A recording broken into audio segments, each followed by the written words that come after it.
certification partners. I'm here today with Dr. James Stanger and Stephen Schneider for the latest in our CIW webinar series. They'll be discussing today Twitter, Edmodo, and Google+ using social media in the classroom. Good morning, James. Good morning, Stephen. How is everyone? Doing great. Doing great. How you doing, Stephen? I am doing excellent. Fantastic. Excellent. Wonderful. Wonderful. Fantastic.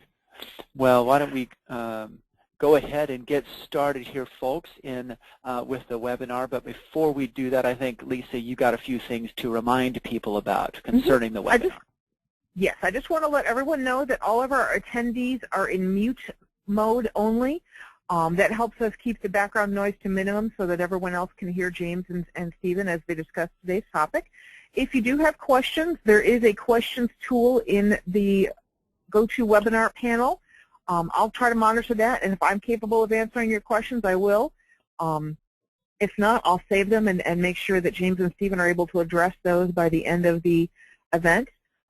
We are recording today's session, and that will be posted in our website probably within a few days. Also, everyone who's attending today's session will receive a copy of the presentation probably later on today. With that, we'll also be asking you to take a short little survey about what you thought about the survey, about today's webinar, excuse me. And from there, we will that will be coming to you via email shortly. James? Fantastic. Thanks so much, Lisa. So everybody, we're really excited to be talking about using social media in the classroom. So Stephen, let's take a look at the agenda real quick and what's going on. I'm excited to be talking with Stephen about this because, Stephen, you have been doing a lot of teaching about social networking in the classroom. And, of course, with our CIW Web Foundations Associate series, we do have social networking that we talk about a lot in there. But, Stephen, do you care to tell us a bit about the cartoon that we put in here? Oh, well, yeah, this was, I came across this when we first started talking about using some of this technology in the classroom about a year ago. And this presentation, this topic has really kind of evolved ever since then. But I was working with a group here on the East Coast. And one of the biggest things that we always hear about is that, oh, students don't use email, students don't use this, and this came up. It was really classic, as far as the involvement of texting and social media involvement. So I thought that was a good fit for us, the icebreaker to get the things rolling. No, it's about right. It's about right. Yeah, email's so 1995 or 2005, right? No one uses it anymore, kind of thought. So that's what they say, but I don't know. I think every tool has a a particular purpose, right? That's what we do. That's what we have all these tools for. Well, so Stephen, on the next slide, let's go ahead and talk a bit about who we are first. We're CIW. Certified Internet Web Professional, and we're your Web and Internet certification. We're a skills-based education program. We provide exams, and we also provide courseware for you. So we provide a holistic approach to education. We focus on web development and design and security, and our whole approach, because we focus on job roles and job skills, is we put people on a lifelong learning path, not a vendor's product treadmill. We're vendor neutral, which means that we go out and grab the best applications you can think of as judged by industry. So we focus on, with our coming updates, HTML5, and we will grab things from Microsoft, Adobe, and from open source. So because we focus on competencies and job roles, we find that we basically reflect what's going on out in the industry with our courseware. We're globally accepted. We have over 65,000 certified individuals, and we have millions of courses delivered worldwide. On the next slide, we basically wanted to show a little bit of evidence that CIW is a proven way to fast-track your development career. And not too long ago, we had Internet.com recommend CIW as one of the top 5 certifications that puts web developers on the fast track. And there's a URL there at the bottom where you can read for yourself. And the whole idea is that when you combine in-demand skill sets, proven salary impact, and specific certifications that become valuable in the marketplace, CIW has what it takes. So just wanted to provide some evidence there of CIW's penetration in the market. And everybody, again, is going to get a copy of this particular PowerPoint slide. So you can grab this URL and any of the other ones that Stephen and I are going to discuss.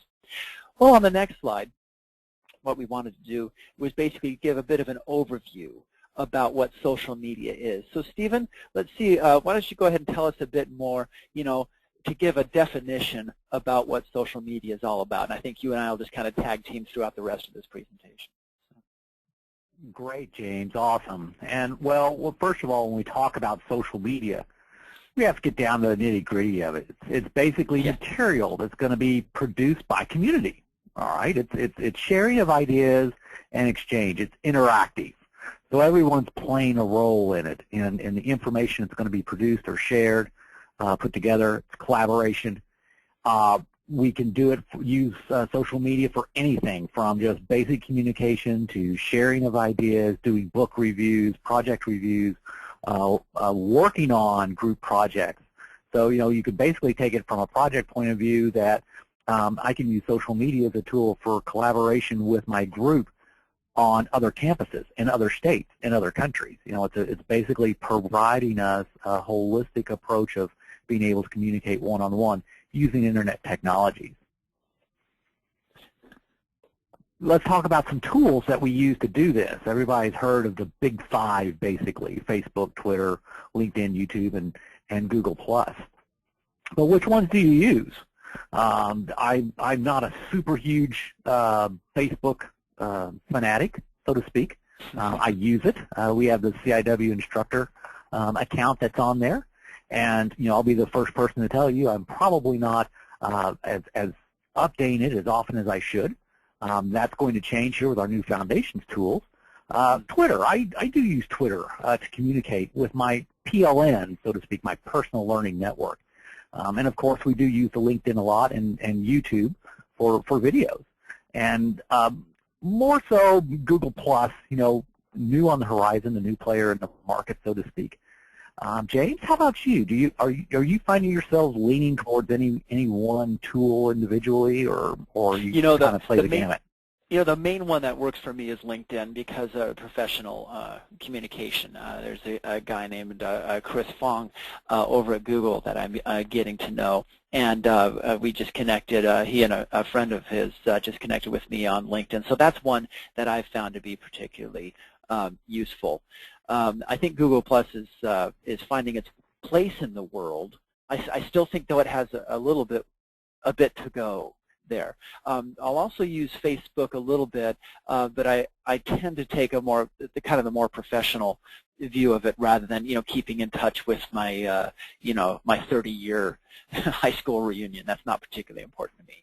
You know what I mean? It's the professional side of it that's more important. So you got to ask, what do I use and why do I use it? And a lot of it, James, I found, it comes down to really what is our target audience using? In education, it's going to be students. What are students using? And any of these tools we can use in an academic environment to bring our students, engage our students into conversation, into working on projects in the classroom, just be more involved in it. Let's take a look a little bit more at some of this technology. When we think of Web 2.0 technology, we can think of basically dynamic interaction and engaging students, making them participatory in the class information. Again, user generation. We've got the community that is developing content that can be used in the classroom or in our group environment. And if we look at this chart, and we'll look at this chart just a little bit later on, but we're all kind of familiar with Bloom's taxonomy. And basically the different types of technology, Web 2.0 tools that are available at each of these individual layers. And again, we'll see this, we'll come back and visit this a little bit later on in the presentation. But James, what about putting social into media? You know, I've just found that the main thing is that as you work with your students, you need to ask them, you know, what is a social media campaign, and get that definition out there, because it's a series of online activities. It's not just one thing, you know, go up to Twitter and say something, or you go to Facebook. It's very important that you're engaging people with your business. So one thing that I have found to be a useful tip is to treat your classroom, turn your classroom into a project, and give them a social media project. And so you have project leaders, and you have people who are responsible for the creation of the content. There are other people responsible for identifying the market. And I think one of the first things that you can do with your classroom is, if you say, look, here's a specific project, you can make one up on your own. And then if you treat everybody as if they were, you know, a fundamental part of that project, then people will see that a social media campaign is something that will take place over weeks and months, rather than just somebody going up on Twitter and coming up with the latest clever saying for the day. Yeah, you know what I mean? You know what I mean, Stephen? I do. I follow you with that. I think that project atmosphere and being able to use these tools is a big draw for students. They want to be involved. They want to be doing something. And when you put the students into that particular role, like you said, you've got a project manager, and you've got the other parties playing a role, and then you work on another project and you switch those roles. They all get a different perspective, and they're all putting into it. It is based on the role, isn't it? On very specific roles. Like, for example, on the next slide, when you talk about microblogs, like Twitter's the most example, the second largest social network that's out there. Yet it has a very specific reason for existing in a social media campaign. And I think the more that you can explain that to your students, and the more they understand that it's just one of the tools in the tool belt, I think that you'll have a much more successful project, and your students will be much more educated in it. You know what I mean? I do. And it's even just basic communication with your class. I know a lot of teachers who will even use Twitter or another microblogging service to basically send out notes to the students. And of course parents can follow along with this as well. But it's a way of getting information out to the students. It's a way of getting feedback from students. Yeah. Have your students tweet about class, or you are available outside the classroom. We have students, even though we hear that students don't want to do anything outside of class, students do things outside of class. And they are thinking, and they are exchanging information. And so, this is a tool that they could use to communicate with you outside of class. Hey, I've seen this on the web. Hey, check out this example. What did you say we were supposed to be doing again this week in class? There are tools like this that can be used for student engagement, that they will use this technology, and they will adopt it, and they will, since you're using it in the classroom, they'll follow along with it more, right? They will, and I've found that when it comes to understanding Twitter in the classroom, yeah, we've talked a bit about using it as part of a business project or part of a marketing project. But yeah, what you mentioned here is the absolute essential thing of engaging your students in the proper way. And you'll find that I think any instructor knows that the best way to teach is not with Monday, Wednesday, Friday learning events for 1 hour, but with a constant stream of education, right, or a constant trickle, right, and a constant dialogue with your students. And Twitter is an extremely powerful way to do it, because kind of by default as an instructor, you're then set up as the authority, but very quickly as you take that centered authority that's in you and begin to decentralize it and show that that students also participate in this, and that they are also become authorities. Now you have a very strong communication path that Twitter is allowing. It's in that way, it's more than just somebody typing in a couple of haiku-like sentences. It's now a dialogue between all people in the classroom. I think that's really a powerful part of what Twitter brings to the table. And even going back to your projects with your project managers, of course the instructor in the classroom plays the Uber project manager, so to speak. You know, that they're the big dog. And one of the things that I've used in this before in projects is I want updates. You know, I want to know what your team is doing. Your team should be working outside of the classroom anyway on some of these projects. You need to send in updates as far as what's going on. That way, I just get to know that I can follow along, look at this. They give them a hashtag as far as the project name or as far as the class. I can follow along with that hashtag in Twitter or in my Twitter management software, and then they can then go in and post their updates, and I can follow along with that. That's right. That's right. Now, you've got some examples, Stephen, that you put up of people who are pretty good examples of people you can follow, and I'm always saying that good teaching is good stealing, right? You know, that you can borrow ideas here. You know? So like EdChat, right, and EdTech are good examples of people you can follow. Tell me a bit more about those. Exactly. If you're running some sort of a management software such as Hootsuite or TweetDeck to keep up with your social media tracks, I use these to follow. I use TweetDeck personally to follow along with my the different topics in Twitter that I like to follow. EdChat, EdTech, EdReform, LearnChat. These are all groups or topic areas that people will tweet towards. And again, as long as they put in the hashtag and then the name of the group, you know, like EdChat, then as long as you're following those groups, you'll see whatever messages are posted to that. These groups will also meet for weekly chats. And so, you know, for like on Thursdays, 12 noon Eastern Time, LearnChat meets online, and you can follow along the discussion. So again, that personal learning network that we're building as instructors, being able to work and meet and exchange ideas with other teachers, that is another very powerful way of using microblogs, especially Twitter, for being able to exchange information with our peers and understand how these technologies are in here. So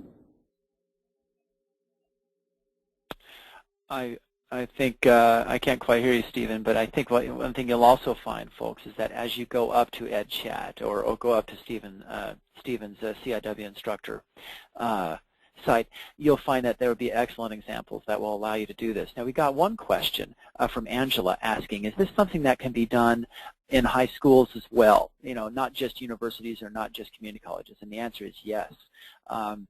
They are, in fact, you can use these networks in high school. I think you'll find specifically that you will have a really good return rate or a really good success rate working with your high school students with that. You, of course, want to make sure that the discussion always remains above board and take precautions there, but you can remove people who are not participating properly very easily from the chat. James, the examples of the people that I have on here, Eric Scheninger, Aaron Klein, Josh Stumpenhorst, these are all middle school and high school personnel. Yeah.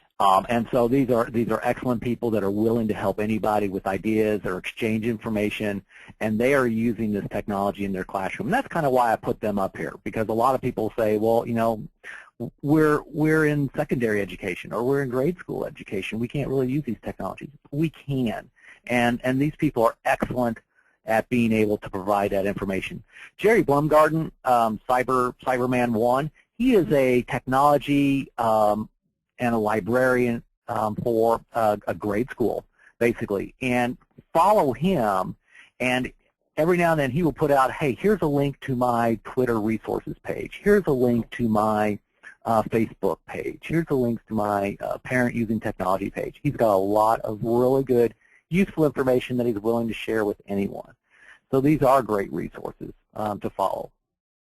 And you've got some examples on YouTube, right, where people are talking about the Twitter experiment and using Twitter in the classroom, right? Care to tell us a bit more about that? Absolutely. We can't really show these videos over the webinar. We did at our last presentation, but I provided these links, and as Lisa mentioned, everyone will get a copy of it before. or you can just go to YouTube and search for the Twitter experiment. And this is a classroom of this instance is a community college instruction down in university down at the University of Texas, the Dallas campus, and how they're using Twitter in the classroom to promote in a conversation, and where everybody can put in, and they basically have class discussions using Twitter, where everyone is allowed to post comments via Twitter. They're projected onto the board using a management software, Hootsuite or TweetDeck, something like that, so everyone can see the posts and comments. And it provides, the instructor is saying it provides a lot more input and feedback, because you always have, one or two students in the classroom that will, do all the talking. But by using a tool like Twitter, you're getting a lot higher percentage. Everyone is participating in the conversation. The second link in there is Twitter in the classroom. You could search for that. It's a high school demonstration of how Twitter is used in the classroom for using this technology for engaging students in communication. So a couple of great short videos to check out to see different examples of how you can use the technology. One of the biggest things that we always hear is that, hey, our IT department is not going to allow this. Shame on this technology for being able to be used. And there are tools, James, that are out there that we can use in place of Twitter, such as Yammer. And Yammer is a tool that allows us to do microblogging discussions in a private enclosed network, so it's not open to the public. And you have to subscribe to be into the group and approved and admitted in. So it's a closed environment, but you're still having the same tools that you can use for communication. You can teach the same principles, though, about community building, about folksonomy, meaning that you can start to source the wisdom of the crowd, right? Crowdsourcing. You can set up in a microcosm, right? Set up the same thing, and that way you have the control you may need at the university, community college, or high school level, and still be able to access it. So that's cool stuff. Absolutely. Well, so then we can talk about Facebook. Yeah. So you've got all these millions of members, right? Everybody loves Facebook. Everybody wants to go up there and share, their kitchen their recipes or their high school experiences or whatever. What are the things that really are attractive in the classroom about Facebook? How can we use these things, this thing properly here? Facebook is a very useful tool in the classroom. I've talked with a lot of teachers who are implementing Facebook. They're doing everything from role play to doing book reviews, working on collaborative projects. Some teachers that will even put out post their class assignments, project deadlines, basically running a calendar in this type of environment. Also, there's follow important figures. There's a lot of people out there who will have either Twitter accounts or Facebook accounts, and will make postings to it, and you can follow them as a group, as a class, and keep up to date with them. I remember right after the last presidential election, James, there was for President Obama's staff. And that job posting was for a social media director, someone that would maintain Obama's Twitter account and Facebook account and do the posts. Talk about a cool technology job, right? No all kidding. You're going around tweeting all day. Government job. There you go, right? Right. But there are a lot of ways of being able to use these technologies. You could have guest speakers using Facebook, having them come in and basically address a group or address a class. I've found that really the practical uses for using Facebook in the classroom have to do with what you're talking about in setting up groups, but also projects, having students read something and then respond to it. I think isn't that what you mean by book review, Stephen? Yes, yes, being able to go in and basically post conversations that are in there. When we bring in basically a guest speaker, we could have someone, a figure that's come in and basically, you're posting questions, your students posting questions to the page, and then they're able to come in and do the same thing. Yeah, they're able to come in basically and engage with students and also keep up with key figures. I think is another major element of what Facebook is able to bring, is that there are so many people who are experts in their fields, who have Facebook pages and Facebook presences. That's another way in which you can make your classroom a much more rich experience. Stephen, are you still there? Yes, I'm still here. Yeah, good. Sorry, I'm just noticing a couple of fade-outs, that's all. So okay. Keep going, Stephen. No. Keep going. Yeah. You're exactly right, James. They can either put posts up onto the page, or the Facebook has that chat feature that's built into it.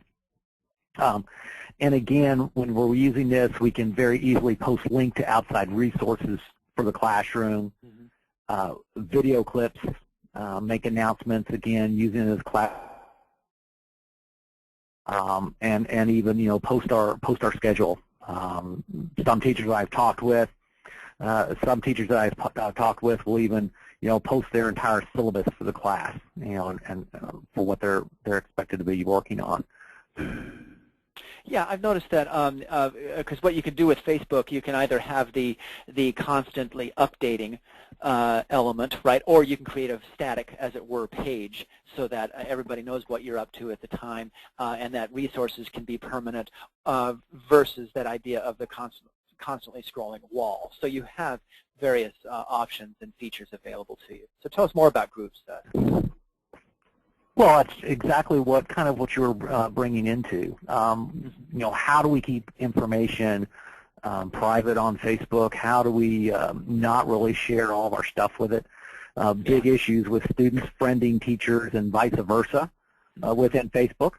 And some of the things that we've talked about is using groups. We could set up a group within Facebook. So basically you have public or private groups that allow you to post updates, to do group chat, and you can create a group for each class, which is another very important thing, so that you can segregate or separate different levels of courses and achievers. So I think that's another good way to go about doing it. Stephen, when it comes to using Facebook, what are pages, tell us a bit about those pages there and what you can do with polls and discussions and quizzes. Well, another way of getting around it is by creating pages. And the pages, the Facebook pages, are actually supposedly doing away with groups, more or less. But the page, by creating a page as a teacher, I can create a page for my class. And on that page, my students friend that page. And they don't have to friend me. And likewise, I don't have to friend them. So it's being able to ensure privacy of accounts, so to speak. When someone comes to my page, they're not seeing what's on my personal page. All right, but I do still have to have a Facebook account, and I have to have my personal account I'm using to create my page for my class. But in here, there's a lot of different tools that I can add in there. Facebook has come and gone with different types of educational tools, such as polls or. Yeah. But there are plugins that you can use for this page. But within this page, it can still with our videos, we can still post our syllabi, we can post references, have discussions, things of that nature. But again, this is a little bit better way of doing it, so to speak, instead of just on my Stephen Schneider personal page, have all of my class coming in and seeing what else I'm doing and communicating with my other friends and family. Good. So once people investigate the different features that Facebook has, such as Facebook pages, you'll find that there are a lot more features available than just what people typically associate with Facebook, right? Sure. Exactly, James. That's perfect. Now, if I can, here we go. But there are other options, James. And again, the same thing as with Twitter. Our school district is not going to allow access to Facebook from within our campuses. Okay, that's fine. there are other tools that are out there, and tools that are geared towards education that are going to do the same thing. Classroom 2.0, Schoolology, and my personal favorite, Edmodo. A lot of the classes that I've started teaching for CIW, James, is I'm using in the Edmodo environment, and I like this environment. It's very much like a Facebook environment.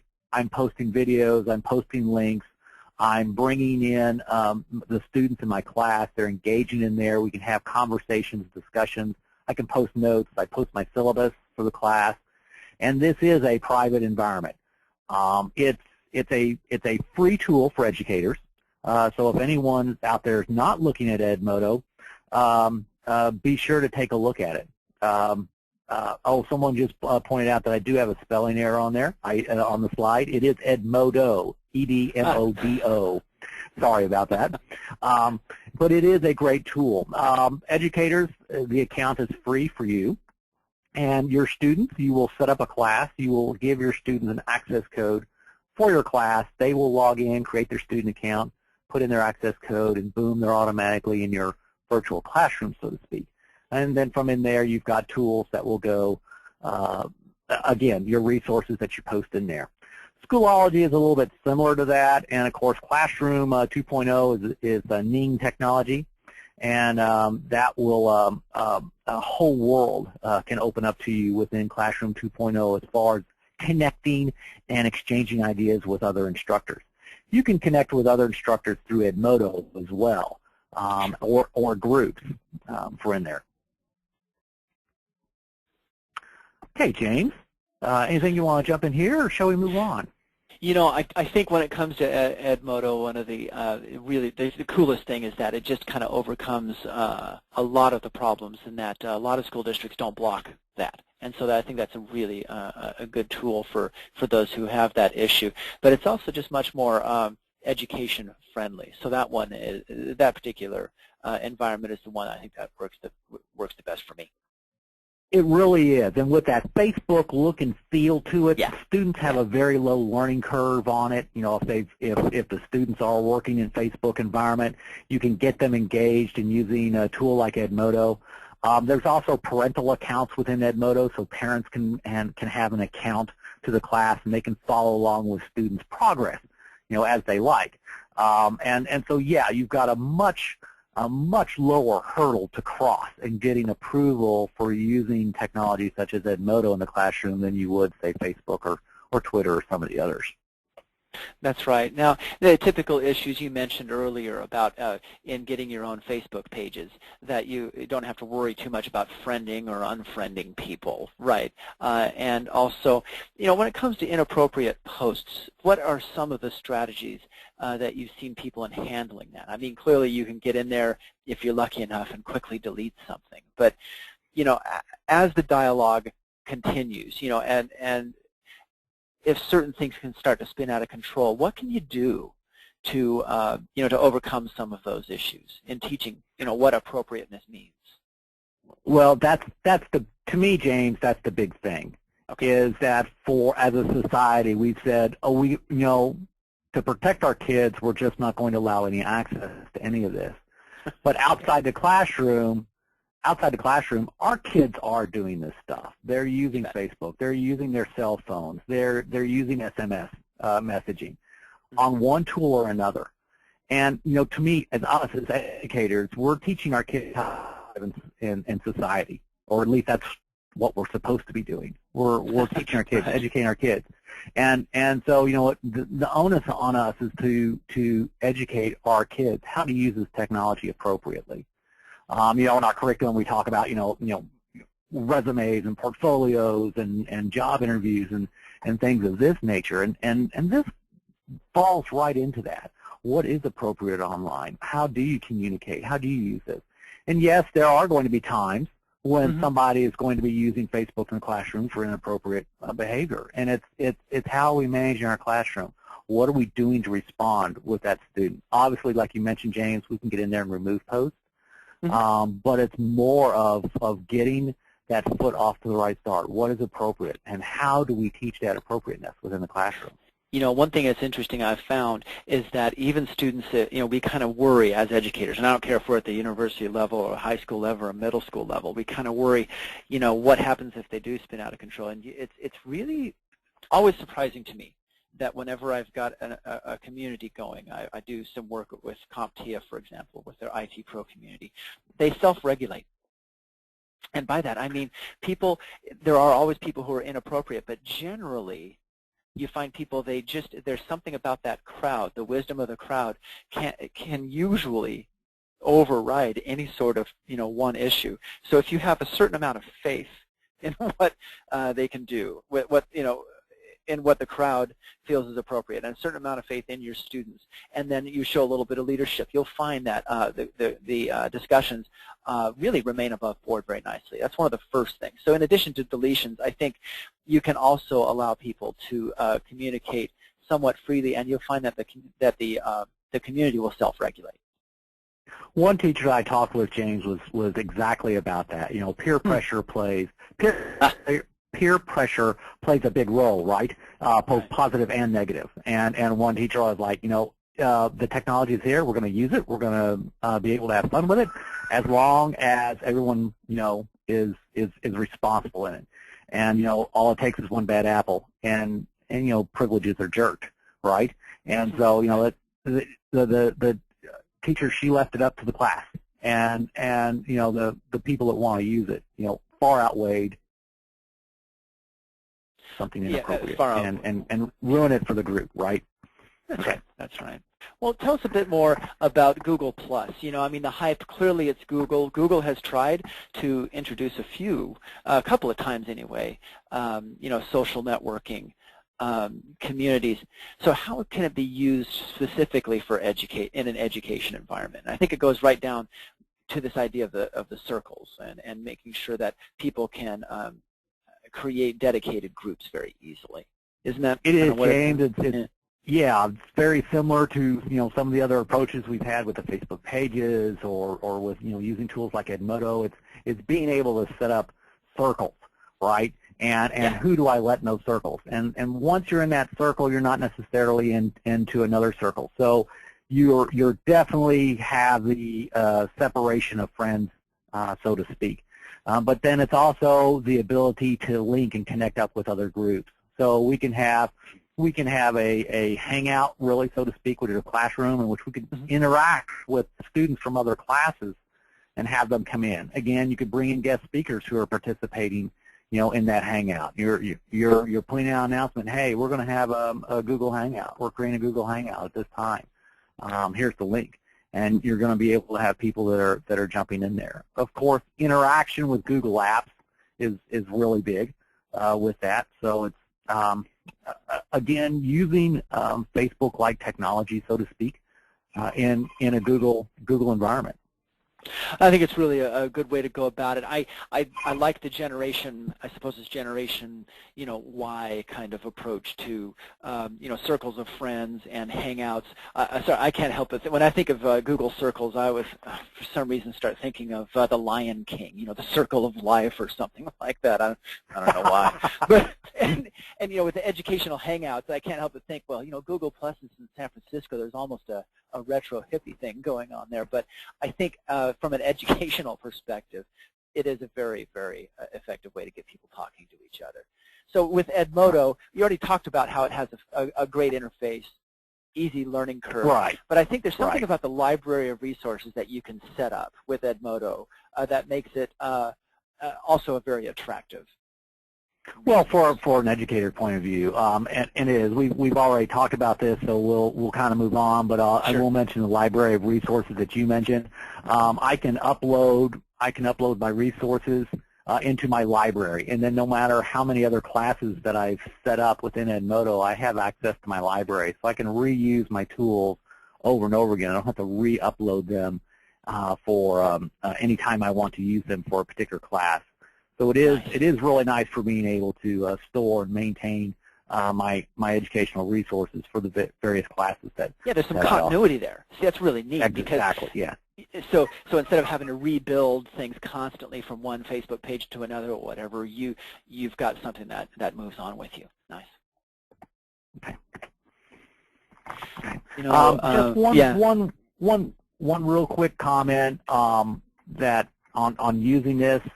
Josh Stumpenhorst is a sixth grade, if I remember correctly, social studies teacher out of Chicago, and this was one of his tweets one day a few months ago, and basically really summarizes a lot of these tools. Twitter's a tool. It's conversation, discourse, and debate is what learning. It doesn't matter what we're doing. It's getting the students to involved in conversation, discourse, and debate, because that's where learning is actually going to occur. Absolutely, absolutely. It's a heuristic process, right, back and forth, and everybody, the conversation rises and falls on the quality of individual contributions. Does this have to do with on your next slide, having to do with the interactive pyramid, right? As people begin to create and generate content, then they start moving towards evaluating whether it's useful, then they really analyze it and then apply what they've learned. I mean, is that kind of the general process, or which direction does it go in? I mean, do people start with remembering and understanding and moving to creating, or is it vice versa? How does this work?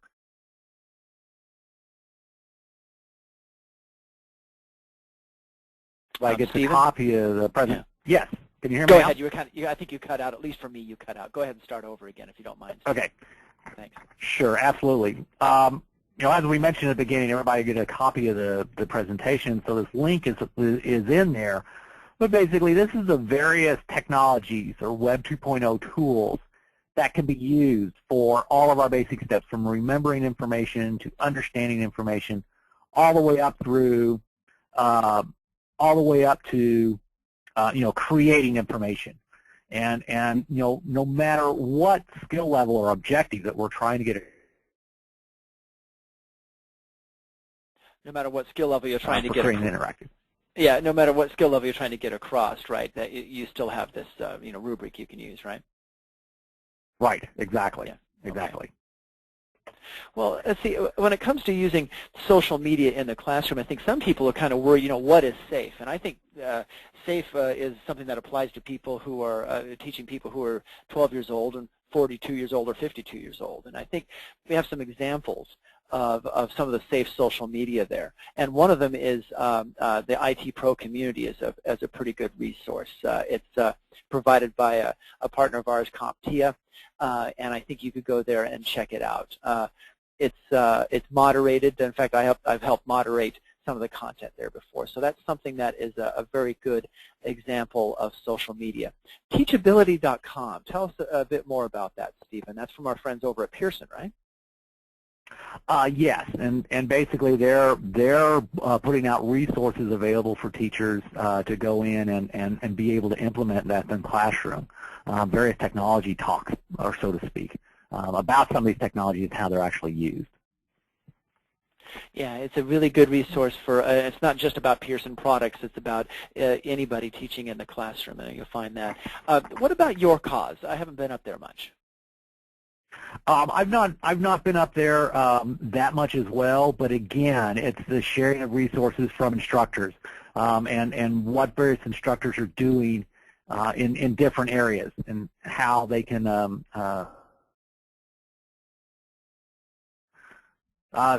same is basically true with ScuttlePad and what's what, again, being able to look up and identify information. Yeah, what's what is a lot of fun because not only does it, so you can see people what they've recommended, but then people in the same way that we can talk about, social bookmarks, the big thing a few years ago where you show your bookmarks up there and then people like it or not like it. What's what does that as well. When you're in a social networking site or running your own, whether it be in Edmodo or whether it be in Facebook or whatever you're doing, think of the dinner party metaphor. You're the host and you do things to keep the conversation going, you keep the conversation civil, but generally you're trying to be as kind of transparent and unnoticed as possible. And there are times when you let the community correct itself. There are some times when you need, as just like a dinner party host, sometimes to inject yourself and into the conversation so that you can tell people what's going on and what's next on the agenda or what's next happening in the party or what have you, and you can swoop in and swoop back out. Is one way that you can approach teaching social media in the classroom. May not work in every situation, but if you think consciously to yourself, okay, there's that dinner party metaphor, that's one way to do it. In your own situation, you may apply your own metaphors. And if you, as you discover those, I'd be happy, Stephen and I would be very, very happy to hear more about, what works for you in the classroom. You'll be getting our contact information here shortly at the end of the presentation. So Stephen, I think on the next slide what we can do is talk a bit more about engaging an audience and some examples of this. Greg Burney, for example, is an artist, and this is a fairly famous example, and he wanted to get a bunch of Twitter followers. So what do? Well, he created an idea, and he basically said, look, I'm going to create a sketch for you, the first 3,000 users who join me, who follow me. And he was able to get quite a following, and at the same time, he was able to profile his product. Ford Motor Company decided that they wanted to make the Fiesta kind of the crowdsourced car or the interactive car. So they took 100 people who were agents, and they talked and shared about their experiences through YouTube, Flickr, Facebook, and Twitter. And so that was a very effective company, very effective ad for Ford Motor Company. Dunkin' Donuts basically said, we want you to create an avatar for us via Twitter, and that created a lot of Twitterpation, a lot of participation. Healthy Choice created something like a progressive coupon, which started out as just a fraction of a penny, and then as more and more people got involved, the value of that coupon became higher and higher. These are ways in which people, from a marketing perspective, have engaged audiences. When it comes to engaging your classroom, we've talked, I think, pretty well about using Twitter and Facebook, Edmodo, and others, but you could think to yourself, what are some ways that you can specifically engage your students in a similar sort of way? Kind of the sky's the limit. So Stephen, on the next slide, I think one of the things that I wanted to bring out was this. I always like to think in a classroom about giving a classroom exercises. Imagine if your classroom, again, is a series of project managers, and they're working on a project. When it comes to social media, statistics are king. You need to know where your stats are, and you need to know the conclusions that you can draw. And this is an example of a social media site that I've done some work with. This particular example, if you'll notice, it says most popular forums, and notice the forums that were the most popular. There's one about networking certifications, and another one about computing, and on down the line.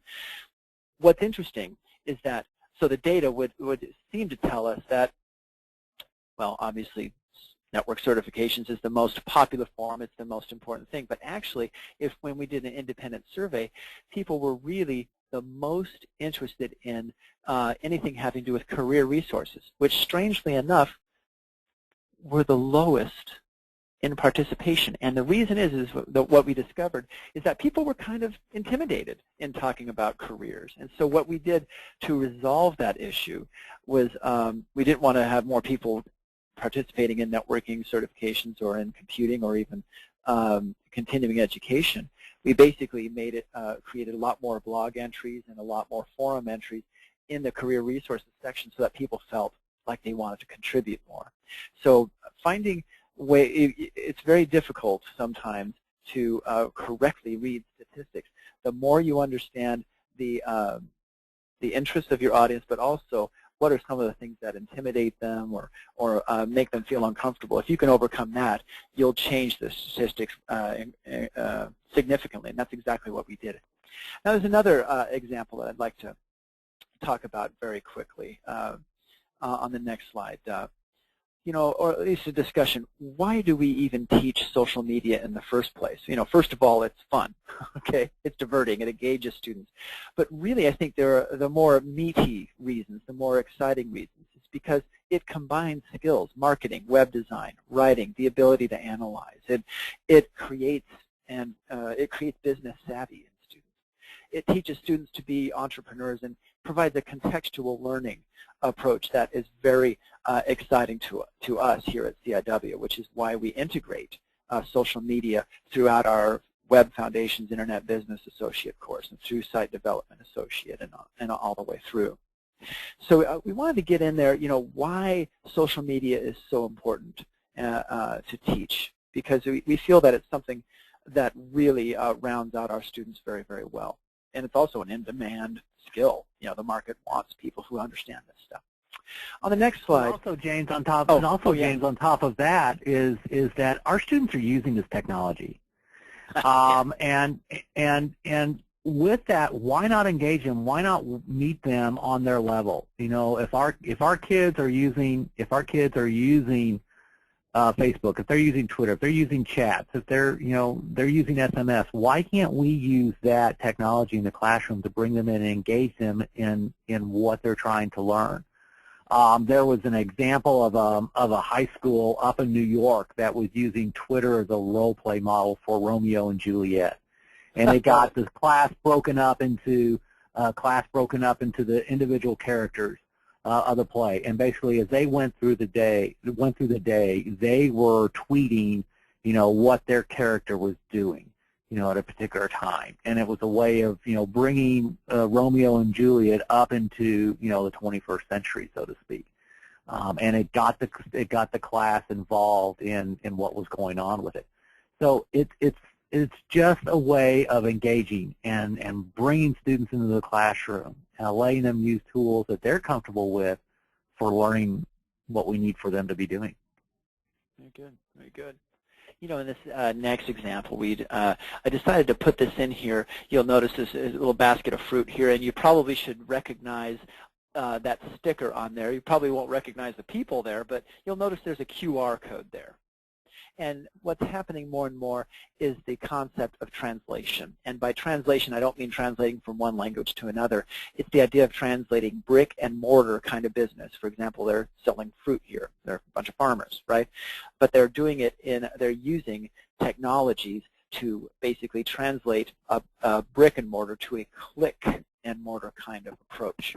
And what you find here is that companies such as swag.com and swagbucks.com are engaging in very interesting marketing approaches here, where back in the good old days, you would do a spray and pray tactic. You spray some sort of free sample, Tide soap, across Southern California, 50,000 units or 500,000 units or whatever, and you hope that people catch on. You don't really know what's happened. But now that you have something to do with QR codes, which are definitely something that are used in social media, you can basically begin to track and monitor and metricize, there's a fancy word, the kinds of commerce and the kinds of marketing campaigns that people are doing these days. So it's the linking of meat space, and by meat space I mean, what people are and what we do every day, but also with the cyber world. And it creates basically a targeted, trackable market. So not only can you use social media in the classroom to engage your students, but you can also teach them and give them examples, for example, with personalized marketing, so that people see that this is the business of the web. This is a very useful business tool. Absolutely, absolutely. Okay, James, you've got a couple of resources for finding out some more information about some social media? You bet.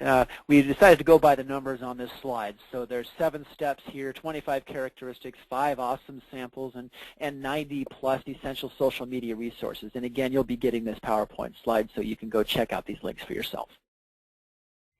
Whoops. Oh, no worries. A lot of recognized authorities out there. Jeremiah is very savvy. You'll find the entire altimeter group is generally one that has been seen as authoritative. Charlene Lee, Peter Kim also have done a very good job in explaining social media and how it can be used in marketing. And I think you'll find that as you use social media in the classroom, you can not only use it to engage students, but also give them specific examples from these people. Well, okay, CIW, James, how does CIW going to get us there? Well, I think it's going to get us there in a couple of different ways. First of all, right now in Web Foundations Associate, in Internet Business Associate, the first class we teach people all about social media, how it works. They understand how to use Twitter, how to use Facebook. We're also though doing an upgrade that's coming up. In August, we're going to be providing more in-depth coverage of social networking and social media throughout all 3 courses. In Site Development Associate, we'll be talking about HTML5 and CSS3, which are related certainly to the latest updates, the latest improvements that people have been doing with social media sites such as Google+. We'll also be doing updates with cloud computing. But I just want to show that what we're doing here in Web Foundations Associate is moving people from being consumers of the Internet to being producers. And a major part of that with social media is teaching them how it works. And we start them right off the bat with Internet Business Associate, and then all the way through the CIW roadmap. You can use these social media tools to engage your students. We're going to have revised exams available in December, and so you can contact your account representative for more information. We also are having, folks, our next webcast. We're going to be having it, let's see, do I have the date right there, or did I mess up on the date there, Stephen? Wednesday, March 30th. Yeah, is it in yes, fact? No, it's the 28th. It's actually Yeah, March 28th. March 28th, yeah. So, well, you'll be getting the right date there on the revised slide that we send out. So it'll be Wednesday, March 28th, and then it'll be at 8 o'clock Pacific, 11 o'clock Eastern. You can sign up at the right time and the right date at CIWcertified.com. All right. So what kind of questions? Now, James, we've got there's a couple of questions I saw coming in here that I want to address real quick. Doug Austin asked about it. CIPA approved for K-12, and it is. It's one of the tools that is really geared towards education, meets federal guidelines of CIPA. And then also Todd Price had sent in a question that he'd like to debate social media teaching the art or skill of writing. And Todd, great argument or a great debate, and possibly maybe you could definitely argue that if Twitter goes or maybe even Facebook or even Edmodo to some degree, but there are teachers that are using social media applications for writing and for composition, and that's we didn't talk much about blogs today at all, but blogs are a way of creating a classroom blog. Let's see. I was trying to think of the name of our academic EduBlogs. EduBlogs is a great outfit for geared towards education, for teachers to create classroom blogs or for students to create student blogs. But that can count a lot for it. And to a certain extent, even though Twitter limits you to 140 characters, you can definitely work on grammar or composing lines of thought in a compressed format, so to speak. James, anything you want to add in there? It's funny. I think there's almost a generational thing. I think a lot of older students don't mind doing the blogging thing. I think a lot of younger students appreciate the brevity of of Twitter. So I think the more that you take a look at your individual classroom, you'll find the appropriate tool to use, whether it be EduBlogs or something like Twitter. Okay. Other questions? Lisa, do we have some that are coming in that we need to address? Or? There's an assortment of different questions, some that were earlier in the hour.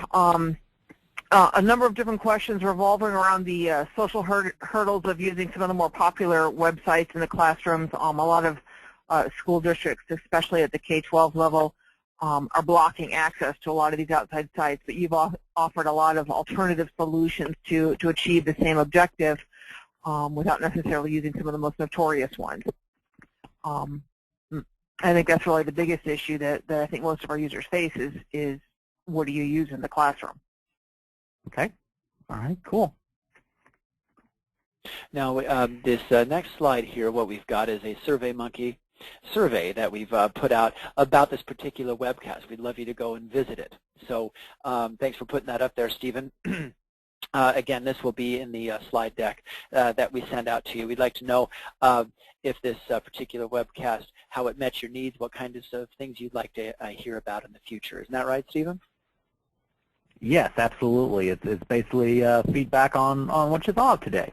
Right. Then also, James and I have some contact information that we would be happy to talk with you about any questions that you have that did not get addressed today, or exchange ideas. Tell us what you're using in the classroom and the approaches that you're taking. We'd love to hear the feedback from you. And you can reach us pretty much anywhere. Telephone, Twitter, email, all of us works. And then, of course, James, following CIW. CIW is on the social media market, so to speak, Facebook, Twitter, and LinkedIn. So please feel free to connect up with us and let us know what you're doing. James?